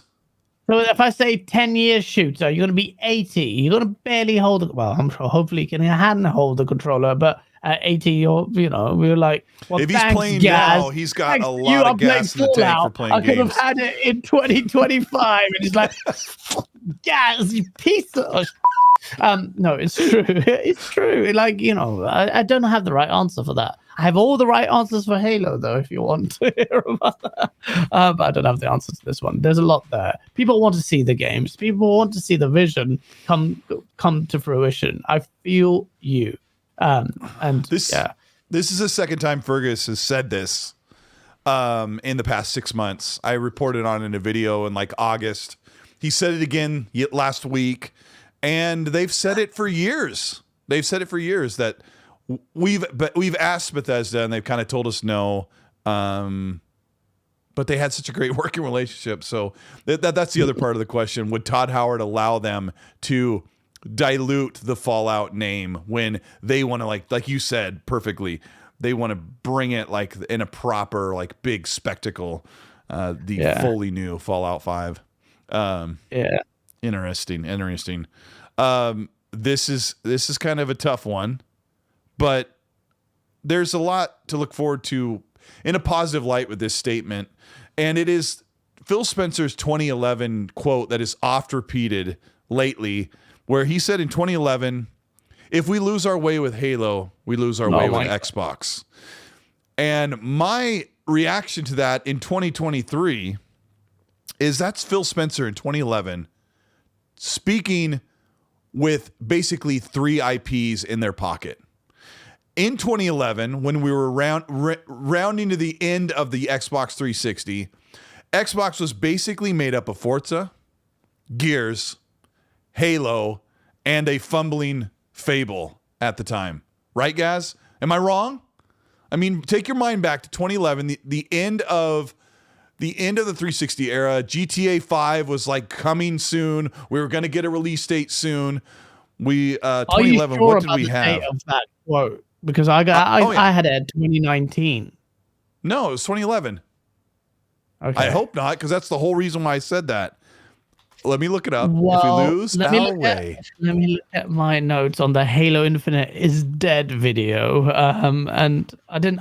Usually I hyperlink stuff in all my sources, so I have it. So I don't know. Look, you're right. It was August 2011. Yeah. So okay. I think Gears Judgment came out around 2011, if I remember right, or maybe it was Gears 3. Yeah, I think Gears Judgment was like 12. You're right, Cole. Halo. Xbox is a lot more chat, than Halo help me now. out, chat. I know you guys are writing lots of things, and you're talking about. Put your mind back to 2011 on the Xbox 360. What major IPs did Xbox own that were first party back then that were like moving? That were nothing. They had nothing. I mean, Halo was Xbox even then. Now it's very different. Halo was about to drop Halo 4 from 343 for the first time, right? Yeah. In 2011, if I remember right, because my son was about to be born. I don't remember the exact dates, but by then, it would have been. Yeah. And J1 says 2011, he wasn't even head of Xbox back then. He was head of Microsoft Studios. He was the one that was building all the games and cultivating them that would be on the Xbox One launch. He was definitely there. But that was his quote. I'm looking at the chat more than normal. I'm looking down here at the chat. I want you guys to write what major IPs Xbox had back then in 2011. Yeah, Richie Rich says Gears 3 was the end of 2011. Yeah, Gears 3, the end of the trilogy, of the main trilogy. Gaz, what else was there? There was a couple of Forza games. Player One, as much as I'm a massive Halo fan, Player One in chat is right. He goes, and he says, honestly, Xbox need to move on from Halo. It put them on the map, but that was 22 years ago. Games have changed. Let it rest. And that is right. He is absolutely right. And that's Halo, and that's a very respectful way to say it too, because not every game is going to last forever and be the top of the game. Somebody said, well, Disney wouldn't be anywhere without Mickey. And I said, well, when's the last time Mickey Mouse had a big blockbuster movie? And they're like, that doesn't matter. It's like, well, what if Halo rests? Like Mickey Mouse isn't in like the most popular TV show or the most popular movie and hasn't been forever. But it's still. What about PlayStation? Who's the whataboutism? Crash Bandicoot. We got it now. No, like, I mean, come on, like Crackdown. What the Nick? Honestly. What was PlayStation in 2011? Then it goes, stop demanding more of Halo. No, it doesn't. Doesn't mean I will stop demanding more of Halo, because Halo needs to be in a better place. It's only because of habitual excuse-making people like you, it's like gets easy ride. But that doesn't mean he's wrong. Player One is right. Halo is old now. Like, despite my bias towards Halo, and I love Halo, and I believe it can still decimate the competition and the gaming landscape, doesn't mean that it's still got well, let's be honest. Let's be honest. Is a 15 or 18-year-old gaming fan going to have their, are they going to be so enamored over the new Halo Infinite or the new no build mode of Fortnite? Like, there's a different thing, and Halo's amazing, but maybe it doesn't appeal to. I feel like they tried to reach a new audience while making the hardcore happy, and I just don't. Maybe you just can't do that, Gaz. Maybe you can't keep both happy right now. The young. Gaz, be careful with your words. I'm not always careful with my words, but with Halo, I know what I'm talking about. It doesn't matter. Look, Xbox is more than Halo. They replaced bloody Master Chief on the box for the Series X. Now it's Starfield. Remember when I made that graphic of all the IP characters, and it had all the cool lighting, and they're like, Master Chief should be in the middle, and then the next week you're like, we're closing down 343. Now they're closing down. You and I want to keep this really positive, because we've already been vilified. We've already been verified and validated for what we said, right? Yeah, that's the correct word. But they're going to move forward and continue to work with Halo, but maybe they are going to give it a little bit of a rest. And I think that is good, and that's okay. There's major IPs. PlayStation fans are begging for SOCOM and Resistance to come back, and PlayStation hasn't. And maybe PlayStation knows, man, look at Halo's had a bit of trouble, that type of shooter from the 2000s, moving forward. So why should we risk it? It's not working for them. Maybe they thought that, and maybe I'm completely wrong. You're a big advocate for SOCOM. SOCOM can. It's not nostalgia that drives me to say SOCOM should come back. It's SOCOM because there is an opportunity. Character. Yeah, exactly. Yeah. But SOCOM is more poised to, because the gaming habits are, people are starting to kind of get a little bit tiresome of some of the gameplay formulas. SOCOM, they want something more serious, I think, as well, something different. And SOCOM was pretty hardcore in the way it was. That has some utility here. I don't think they'll ever make Halo. Microsoft didn't want to revive it. It was Bonnie Ross who said, "No, I want to be the George Lucas of this." She made a pitch to Microsoft to revive it and said she'd head it. So she did that. Yeah, they weren't going to have it. They said it's time to rest. Your video was amazing. I know that Gaz and I have we've shouted about Halo, but he made this video that he put on his channel like 2 days ago. What was the name of the title of the video? It's Halo Infinite. Oh, my head. Oh, that was weird. My sound good. What was it called? It's it was pretty so great. Provocative. Halo lost its way or something like that.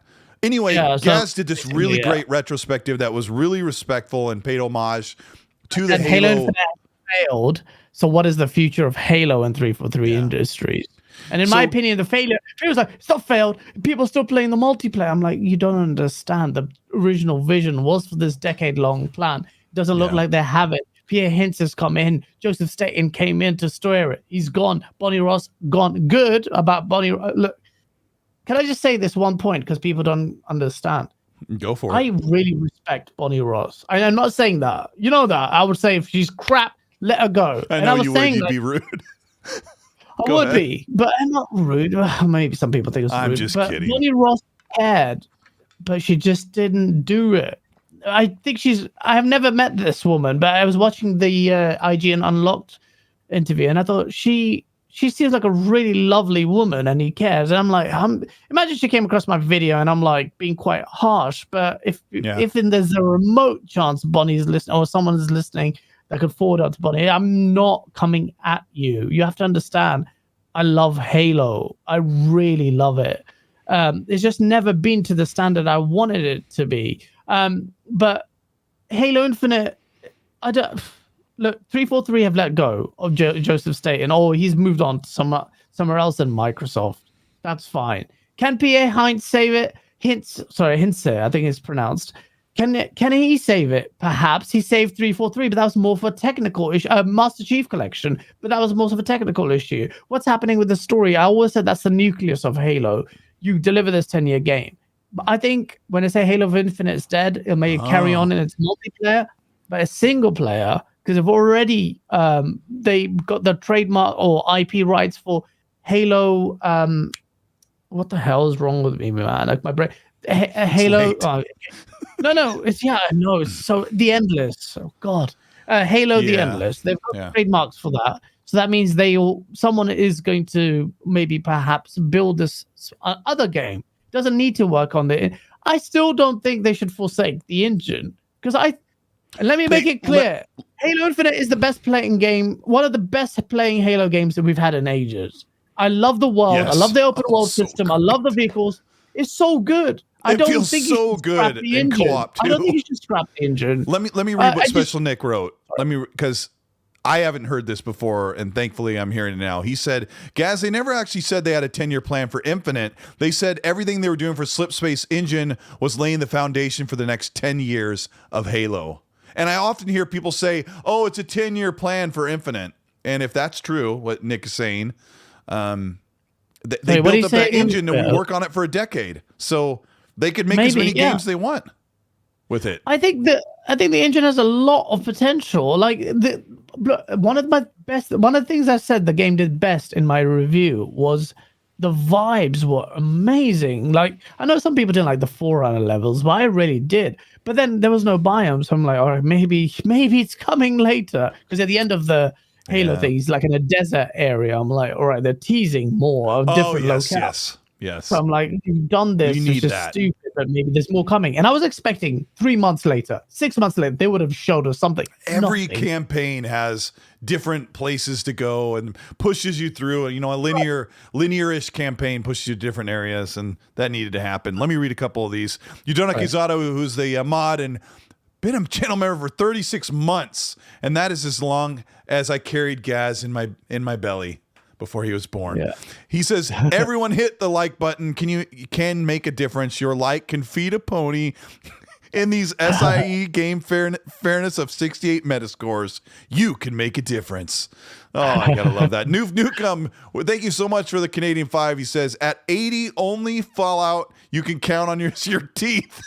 Will the game be crappy? That depends. Yeah, at 80. I mean, I don't even have my teeth now. Hargeet, like you knew. Hargeet Johnny with a $10 super. Hargeet, I need to talk to you today, but tomorrow we will. He says, when you think about it, the biggest Microsoft games, guess, Solitaire and Minecraft.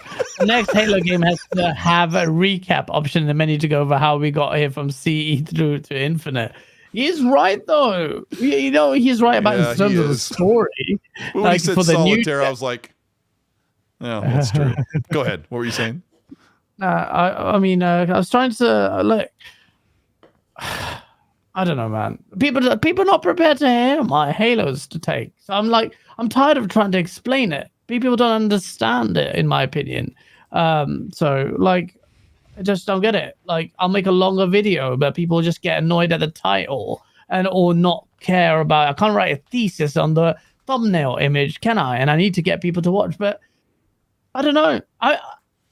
More than 90% of you in the chat, I care about Halo. 99, maybe 100%. But I'm not saying I've completely lost faith. But how many times you don't even dislike Halo? You just don't like the treatment it got. They failed on content. How could you fail on content, bro? They did everything right. Like, how do you fail on content on single player? Because they don't have a vision for the single player. Maybe one day they'll change it. I don't know. Maybe PA will completely change it. So sorry in chat for a lot of people who may not know. 343 massive layoffs, over a third now, and Joseph Staten had left. Pierre Hintze, who saved the Master Chief Collection, is now in charge. They fragmented Bonnie Ross's role into, I think, 3 people, maybe more. Don't quote me on that. Now it's like I'm voting. Pierre Hintze saved Master Chief Collection, but it just makes you wonder what was the clog up in the top of management that was stopping someone like Pierre Hintze from saying, like, maybe these people didn't have a voice. And I also felt, I speculated on your show on Saturday, Gaz, that maybe Matt Booty and Phil Spencer should have been cracking skulls a long time ago. They should have been over there, whacking knuckles with a ruler and saying, hey, what the heck is going on? Like, get your stuff in order. You're our biggest, most expensive studio. You've got our most important IP that is about to launch. What in the heck is going on? Gosh dang it, kick some butt, right? But absolutely, there must have been something in that fortress that they just couldn't break through. And one of the things that we don't often talk about, Gaz, is the head of the Xbox studio team was kind of lied to. You had the head of developers right underneath the big bosses of 343 that were afraid to tell their 343 bosses that the game was running behind or some things weren't right or things didn't look right. And they were afraid to say, here it is, And so I don't know. there was some smoke that went on in 2020 and 2021 where let me pretend this is speculation in case I get this wrong, because this could be really offensive to the leadership at 343. But developers and the head of the developers that were making the game knew there were problems and they were afraid to take it to their superiors. And then in turn, Phil wasn't getting the whole story about where they were. And there was like this, they were putting a smoke screen over it. And it caused a lot of problems because they were the biggest studio and there's a lot riding on it. And, you could just kind of fill in the gaps from there. I find it hard that the big studio with the biggest budget and its Halo would be able to conceal stuff like that. I think it's just in 2019. You see Jason Schreier's article. Oh, sorry, you're raising your height. Well, I was going to add. Remember the interview with the developer that you and I always reference. I made the video where he was on screen. He did like a stream and explained how the game didn't look that great or it wasn't going to be an epic masterpiece. You remember that? And he kept saying 343, 343, 343 in the video.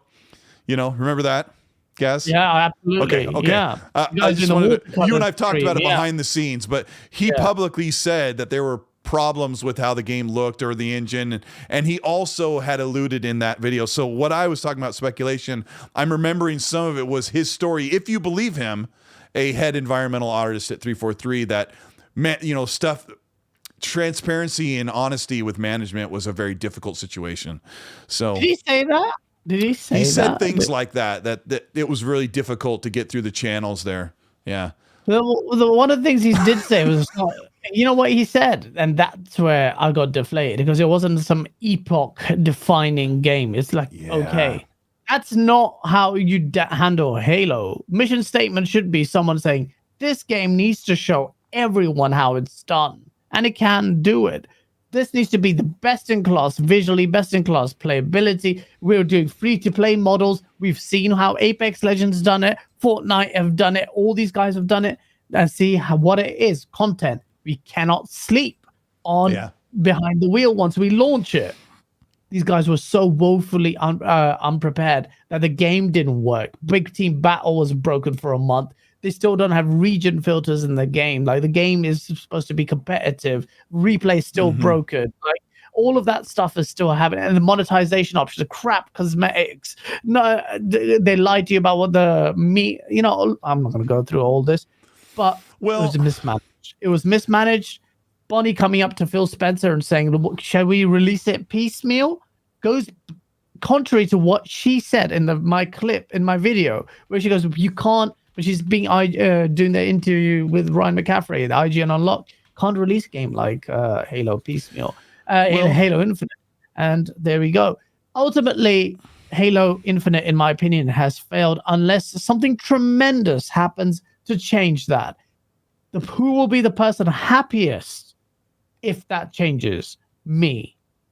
I will be happy. Pierre, I know. I will have your kids if you save Halo Infinite. I will have your babies, because that's how it's going to be amazing. He will. It's just unfortunate they waited this long. At least they brought in Joseph Staten, but Highlander says, sorry, this is just business. It's not personal.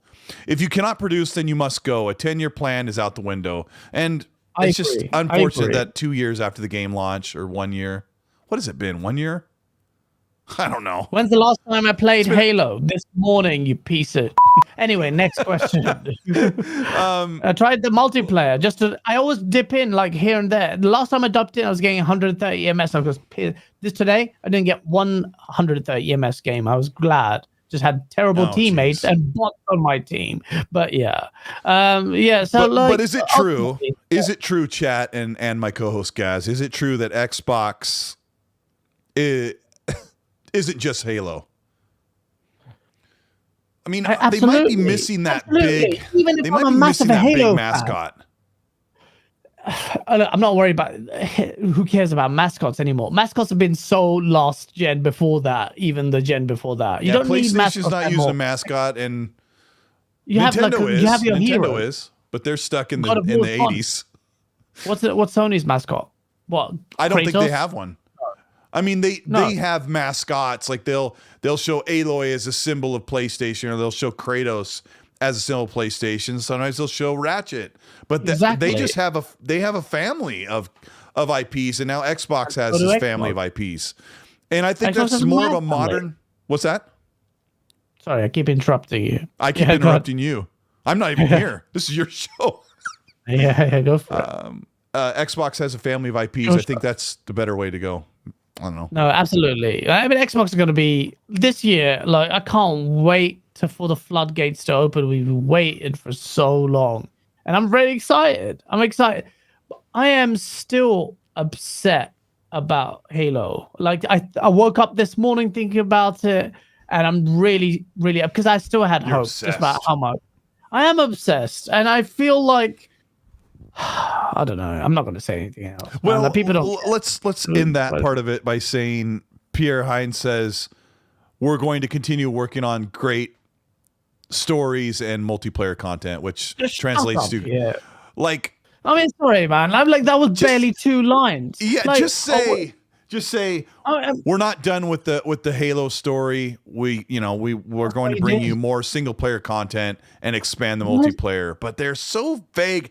That's my biggest problem with Xbox. They're so timid. Like, stand up. You've got a great platform. You've got 23 studios. You've got 30 some IPs that are living and breathing right now. Gosh dang it, puff your chest out. Yeah. Talk about your games. If they sat down, if Dave in the chat goes, Gaz needs therapy for his unhinged Halo obsession. Dave is also the same guy who routinely sucks off everything Microsoft does and Ice Cold. These two will never say anything bad about Xbox. They just suck them off. I mean, Xbox listens. They listen. As long as you're not insulting them or calling them names, they're listening. They're listening. I've heard it from the leaders themselves. Listen to that point. The leaders themselves have told Colt they are listening. They like the critique. Look, chat, let me just be real with you. Look, I'm no one. I've come to the space 2 years ago with a small, tiny channel and fine, whatever, personality, whatever. I might not last here for that too long. For that short period of time, I thought, imagine, have you in chat said, if I had a platform, I'd love to say this. I've been given this opportunity. I could be someone who could pacify all of you and be nice and say all the nice things, and all of you would like me and see positive Xbox stuff. Or I could have the 1% chance to say, Phil, sort your out. That's what you need to do. And I think the Xbox community is that I've grown up with has always had that attitude, because Xbox gamers always could put Xbox's feet to the fire. What's happened is I'm starting to see a contingent of fanboys, Xbox fanboys, who behave like PlayStation ones, and they excuse everything, and they think they're justified. Just like I'm blinkered and think I'm justified in my rants against Halo, but I'd hate that if Xbox fan base dwindles. I've seen extreme hardcore Xbox fanboys turn into that. Let's not become that. I think that would suck. Anyway, enough of Halo. Whatever happens with Halo, I want it to be the best. Let's see where it goes. You don't need to listen to me talk crap about Halo because you don't like it. It's fine. I understand. I think the conversation ends fairly quickly because they're going to put it on ice for just a little bit, and they're probably going to lay low and create some great content and deliver something later on down the road. I guess at this point, trying to hurry up and give you more great content may not be the especially single player, but we are in a good situation with the developer direct. It's only going to be 35 minutes, maybe 40, and it'll go by pretty quickly. We just did this show for 2 hours, and so 35 minutes of that was talking about how sexy King is, so it can go by pretty quick, right? So I'm excited to see that on Wednesday. It'll be up at noon in the Pacific time. And what will that be for you, Gaz? It'll be like 10 o'clock p.m. in the UK. How many? What's your time zone? 3 p.m. EST? Yeah. I am 12 Pacific is what time the developer direct will be on. And you and I might be in a party chat with a couple of friends watching the show together and reacting to it, but we will definitely talk about it when we can on the show. Gaz, what? 8 p.m. That's good. I'm not going to have to skip gym for that, but yeah, let's do it. It's going to be wicked. Special Nick says 2 hours and you barely mentioned me at all. I did spend a good 1 minute on Special Nick because there can always be more Nick, right? There can always be more Nick. Come on, Nick. We need some of your fake. I feel bad for Nick because a show at noon on the West Coast is probably a weird time for him in Australia. Yeah, but right in the chat what time what that show is for you. Like, do you have to get up early, or is it like 3 a.m? I can't remember what it is. Some of those shows. Gaz complaining about Halo for clicks is what pisses off Halo fans. No, he doesn't get clicks when he complains about Halo.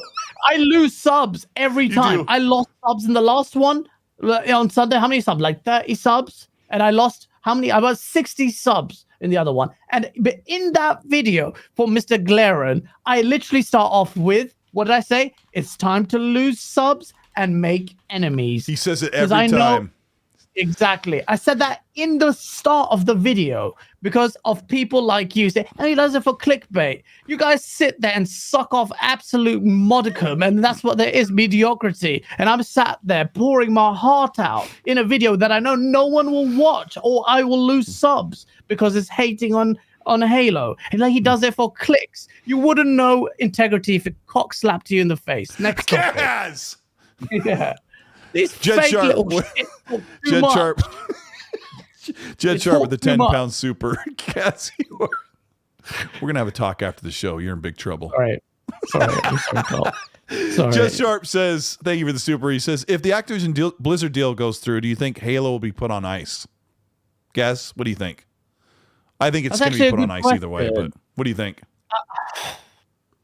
If it's put on, the Halo fan of me doesn't want it to die, or just come die. back stronger. Like It won't put it die. on ice. Maybe there's less pressure on Xbox now because it doesn't need to rely on Halo like it did before, or at the start of this. Because they're going to have every other year. Every 3 years they'll have a big Call of Duty game, right? Yeah, absolutely. Yeah, they'll have a big one, COD game that will pull masses of numbers that it's gonna make. Sorry, what? Somebody DM me. Sony will launch a PS5 Pro in April with liquid cooling. That's funny because Tom Henderson, who is a very reliable leaker, says everything he's dug into tells him that PlayStation is coming out with a different SKU of the regular PlayStation consoles. So there is, as far as he's seen very little evidence that there is a mid-gen refresh in the works. Gaz, thank you so much for being on the show. What? I would buy a mid-gen upgrade now, as much as I hate the idea, because the performance of these consoles aren't really doing what we did. Also, even if they did, look, man, how much do we spend on our phones? These phones that are on contract they're cost so much. $1,500 or $1,600 for my phone. I have the Galaxy Note, the latest one. It's like $1,600 or $1,800 for 2 years. I will happily take my Series X and get $250 out of it or $300 at a GameStop or sell it somewhere and then spend a couple $100 to upgrade. Because I like having new stuff, and if you can afford it, but not everyone can. But that's why there's Xbox All Access for $35.99. You too can get a console with Xbox Game Pass, Xbox Live, and Xbox has no games. And I'm your host, Colteastwood. Gaz from Game On Daily. Tell us what you are doing this week. What's in store for Go Live, and where people can find you so they can stalk you about your bad Halo takes. Find out Game On Daily where you might get your feelings hurt because I said the truth. Also, I've got a video out called PlayStation versus Xbox, the battle for exclusives. Just need to see, because you do an annual affair, like you need to see what's happening between the two. And I think it's important. And it's going to be fair. It's not going to be Was it really easy biased. to make the one for 2022 for Xbox? I didn't make it because I was going to do it at the end of the year. Mom, like, there's going to be a short video because I'm just going to be crapping on Xbox. So it's going to be boring to watch, and there's nothing music to tie in, just tumbleweed. But this one, hopefully, it'll be fair. I'm not going to I will be as objective as I possibly can. Seriously, go watch. Let me say this.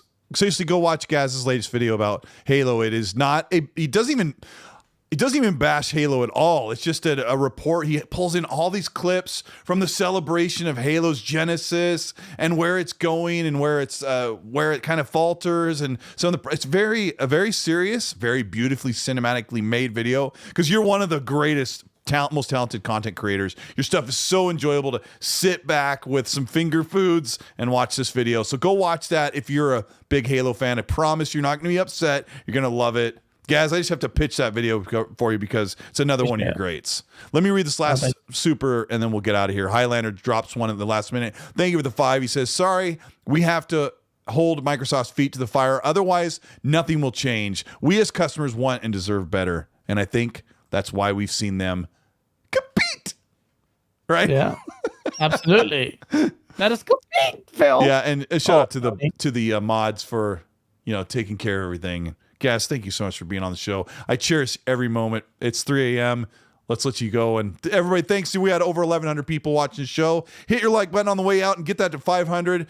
And when this processes and I've had time to eat some dinner, I will put up the timestamps. You guys are amazing. Thank you for supporting us this long. Episode 86.